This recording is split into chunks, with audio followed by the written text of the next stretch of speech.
Bonjour à tous. Une question très importante pour la santé sexuelle, comment la sexualité de l'enfant conditionne la sexualité adulte?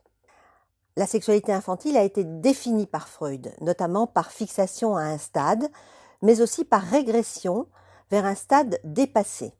Ainsi, dans ses formes normales et pathologiques, elle peut être les germes de la perversion ou des paraphilies, mais aussi un terreau fertile pour les pathologies sexuelles. Qu'est-ce que l'essence du sexuel, la pulsion de vie et la pulsion de mort? Ce que la psychanalyse appelle sexualité n'est aucunement identique à l'impulsion. C'est Freud qui a dit ça en 1925. Et la fonction de liaison est la fonction principale de la pulsion de vie, et notamment nous pouvons aussi nous référer à la notion de désir et de conatus, qui est une poussée vitale chez Spinoza. Ainsi, elle va s'opposer aussi à la fonction de déliaison et donc de la pulsion de mort. Alors comment le sexuel infantile est-il actif chez l'adulte? Ce qu'il faut retenir, c'est que nous ne sommes pas au niveau des comportements, mais que le sexuel infantile est d'abord un processus de métaphore qui va être actif par réactualisation ou une transformation ou parfois une réinterprétation, simplement une intégration dans l'actualité personnelle et subjective. Quelles sont donc les sources du sexuel infantile? Les sources du sexuel infantile tournent autour de la notion de plaisir et de déplaisir, avec deux théories qui vont s'opposer et se compléter face à ce modèle de plaisir-déplaisir. Une sexualité, dans un premier temps, infantile sans objet, qui va concerner l'auto-érotisme, les zones érogènes de l'enfant, mais avec un deuxième plan, le rôle prépondérant de l'objet, c'est-à-dire de l'autre, et qui va surtout être développé sur le plan théorique par les psychanalystes post-freudiens. Ces sources du sexuel infantile sont liées à une notion qui est la pulsion. Qu'est-ce qu'une pulsion? C'est un concept limite et un lieu d'articulation entre le psychique et le somatique. D'une autre façon, entre le corps et l'esprit. 4 éléments principaux vont définir la pulsion. D'abord la source, avec l'excitation dans les zones érogènes, un état de tension, et là, évidemment, sont en évidence l'importance des sens, par exemple dans la pulsion scopique, c'est-à-dire la vue. Le deuxième élément est l'objet, ce par quoi la pulsion va se satisfaire. La poussée est le troisième plan, avec la charge énergétique dynamique, ce qui fait de la pulsion effectivement un élément très corporel. Et enfin, le but, qui va s'apparenter à la baisse de la tension, et donc en lien avec la satisfaction de la pulsion, la satisfaction pulsionnelle. Pour Freud, c'est le représentant psychique de la pulsion qui agit, avec deux composantes, la représentation, on appelle ça la composante idéique, et la composante affective.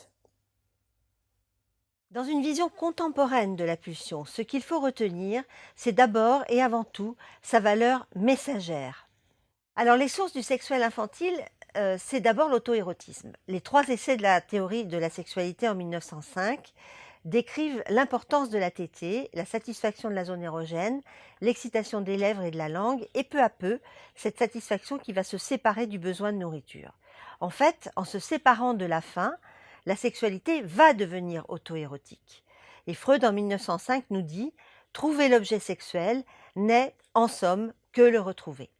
Autre source du sexuel infantile, les zones érogènes corporelles. Et cet enracinement de la sexualité va se faire dans des zones qui ont un rôle essentiel.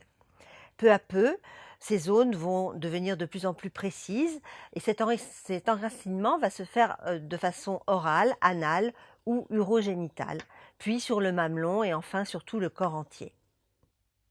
Roussillon a donné un autre exemple et il a mis en évidence des zones plissées, trouées, des zones de passage et d'échange dans le corps, entre le dehors et le dedans, l'intériorisation et l'excorporation, qui vont faire la base du vécu corporel et sexuel adulte.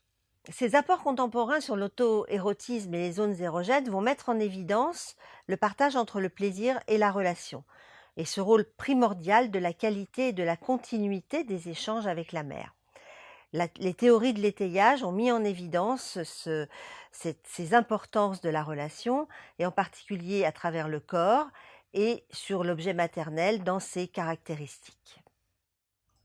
Dans ces apports contemporains, nous retrouvons la théorie de l'étayage, qui n'est pas seulement un étayage sur le corps et ses biologiques, mais sur l'objet maternel et ses caractéristiques. Et là encore, nous retrouvons l'importance de la relation.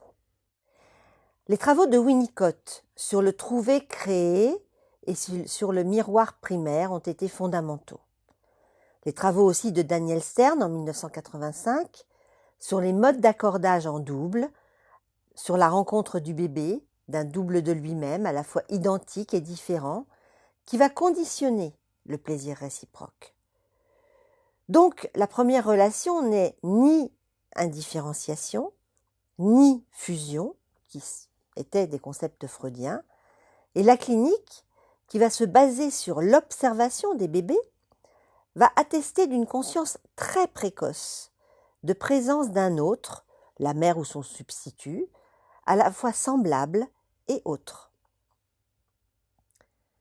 Les travaux d'André Green, encore une fois, montrent l'importance des soins donnés dans le corps à corps, qui vont mettre en évidence le principe de séduction généralisée et l'importance du soma, c'est-à-dire du corps. Enfin, les travaux de Laplanche sur les signes énigmatiques, excitation, message, forme de plaisir, dont la nature va échapper tant au bébé qu'à la mère, et qui vont créer une base de cet auto-érotisme.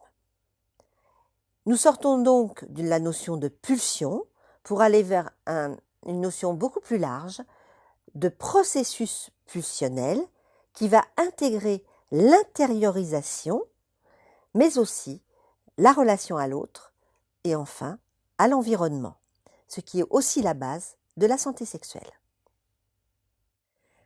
Nous sommes maintenant dans l'étape de notre quiz et je vous laisse répondre à ces questions.